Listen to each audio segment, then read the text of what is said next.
Excellences,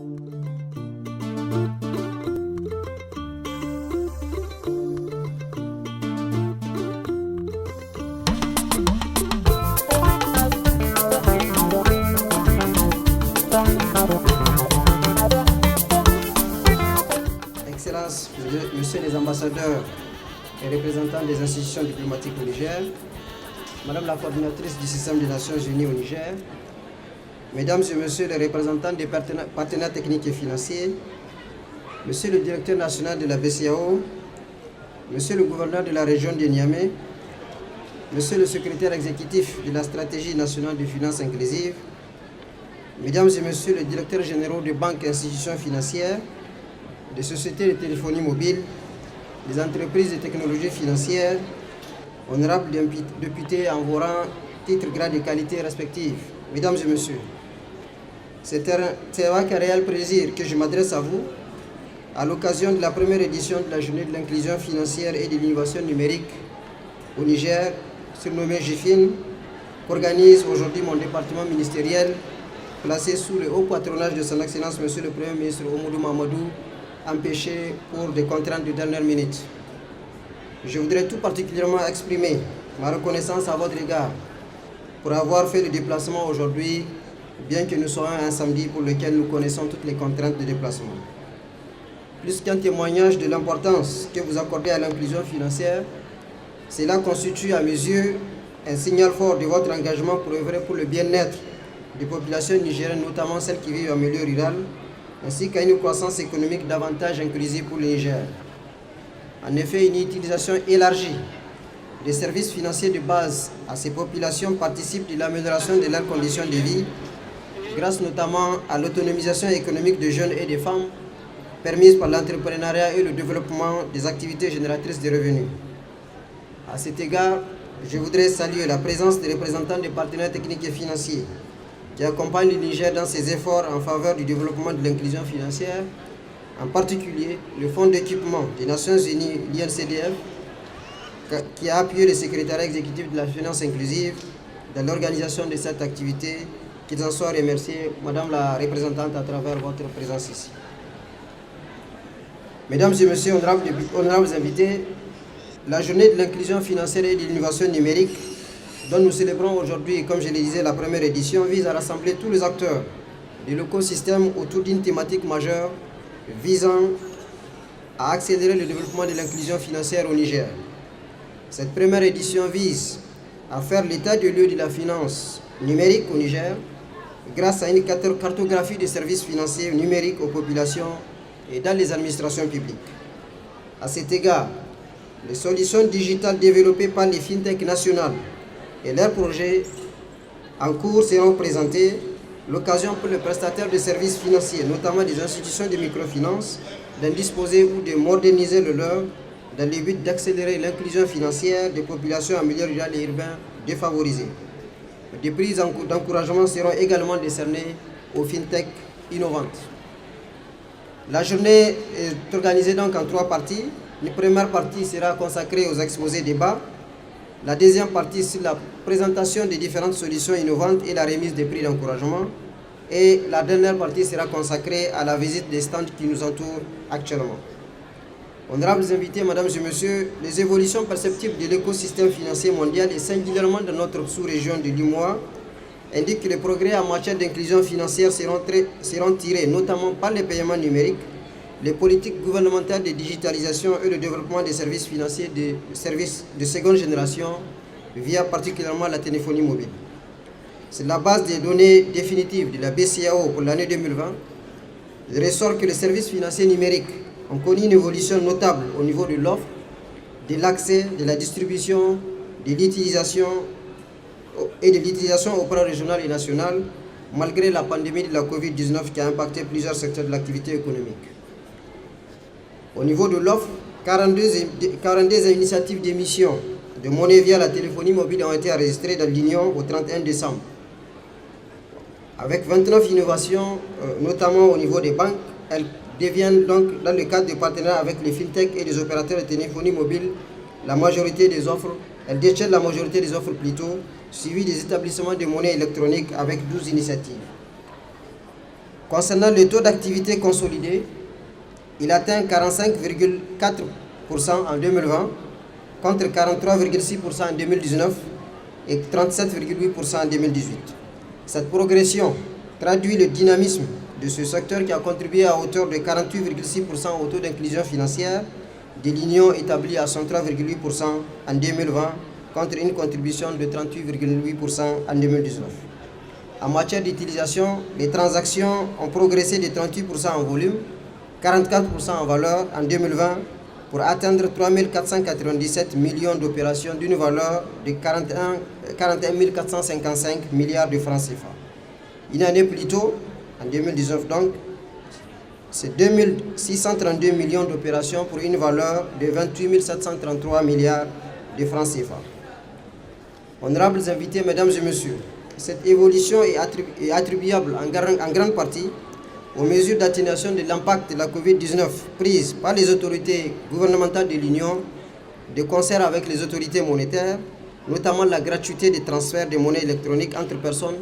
pour des montants inférieurs à 5 000, la gratuité des frais de paiement de factures d'eau et d'électricité de moins de 50 000, la suppression des commissions payées par les commerçants sur le paiement marchand, le relèvement des plafonds de rechargement du porte-monnaie électronique de 2 à 3 millions et du cumul mensuel du rechargement de 10 à 12 millions pour les clients régulièrement identifiés et l'assouplissement des conditions d'ouverture des comptes des monnaies électroniques, notamment l'ouverture des comptes à distance. Au plan national, 3 initiatives de services financiers numériques ont été relevées. Le nombre de comptes ouverts en 2020 ressort à 6,5 millions, en hausse de 88,8% par rapport à 2019. Malgré cette évolution imputable aux mesures d'assouplissement prises par la BCEAO dont je faisais état tout à l'heure, l'activité des monnaies électroniques enregistre un recul depuis 2016. La situation particulière du Niger, je n'ai pas voulu donner le chiffre pour ne pas être long, peut s'expliquer par le changement de gouvernance au niveau de l'opérateur principal en 2019. Donc, remarquerez ici que nous avons constaté une évolution négative en ce qui concerne le nombre des opérations au Niger et un marché dominé par des initiatives locales en matière de transfert d'argent. Elle doit attirer notre attention, particulièrement sur les efforts à faire pour s'insérer dans la dynamique d'ensemble au niveau régional, donc au niveau de l'UMOA.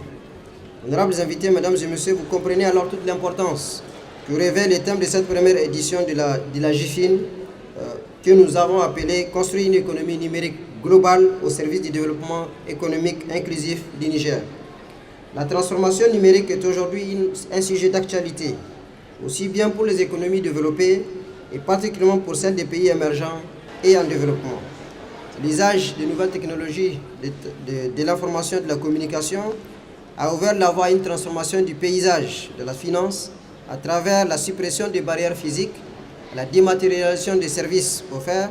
les paiements à distance, l'utilisation de la biométrie ou de la reconnaissance faciale pour l'identification des populations, ainsi que pour le développement des modèles d'affaires innovants.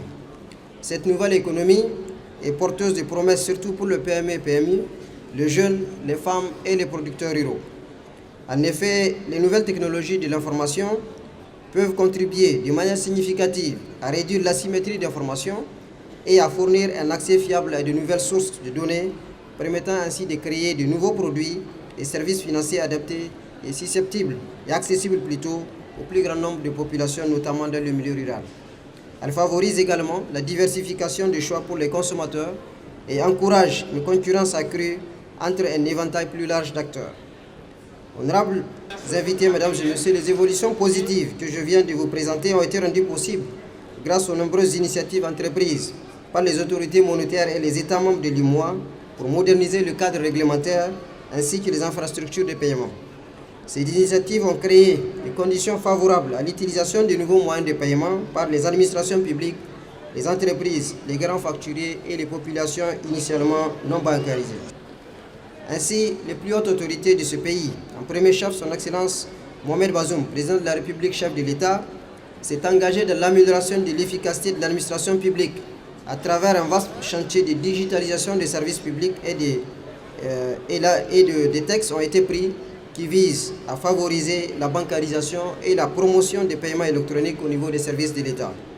Ces orientations sont clairement déclinées dans la déclaration de politique générale de son Excellence Monsieur le Premier ministre Oumoudou Mahamadou, qui a fait de la digitalisation un levier central et transversal de la modernisation de l'administration publique. Honorables invités, mesdames et messieurs, en dépit des efforts engagés pour accroître davantage la digitalisation des paiements, des défis demeurent qu'il faille relever pour préserver la confiance des clients et usagers des institutions financières et améliorer de ce fait l'inclusion financière. Au nombre de ces défis, sans être exhaustifs, nous avons le renforcement de la supervision des activités et des acteurs, nous avons l'adaptation continue du cadre réglementaire aux évolutions constantes de l'environnement, nous avons la lutte contre le blanchiment des capitaux et le financement du terrorisme et également l'éducation financière. La mise en œuvre de ces solutions devrait donc se faire dans le cadre concerté de la stratégie nationale de la finance inclusive adoptée par le gouvernement en 2018 à la stratégie régionale de l'inclusion financière adoptée par le Conseil des ministres de l'UEMOA en 2016. Elle requiert pour leur réussite l'implication de toutes les parties prenantes, qu'il s'agisse de l'État, des ministères techniques concernés, la BCAO, la Banque centrale, les prestataires de services financiers, les partenaires techniques et financiers, les organisations de femmes, de jeunes, ainsi que des paysans. Je voudrais vous assurer à ce niveau de l'engagement personnel de son Excellence Monsieur le Président de la République dans la mise en œuvre de toutes les actions qui permettraient d'accélérer le processus de l'inclusion financière et numérique. Honorables invités, les thèmes qui seront développés aujourd'hui vous offrent l'occasion de réfléchir sur le rôle important de l'innovation technologique et de l'innovation financière, ainsi que le défi à relever ensemble par le régulateur et l'ensemble de toutes les parties prenantes pour une meilleure protection du consommateur des services financiers. Au regard donc de la qualité de l'audience et des thèmes qui sont à débattre, je ne doute point que les échanges qui sortiront des propositions pertinentes qui permettront d'apprécier davantage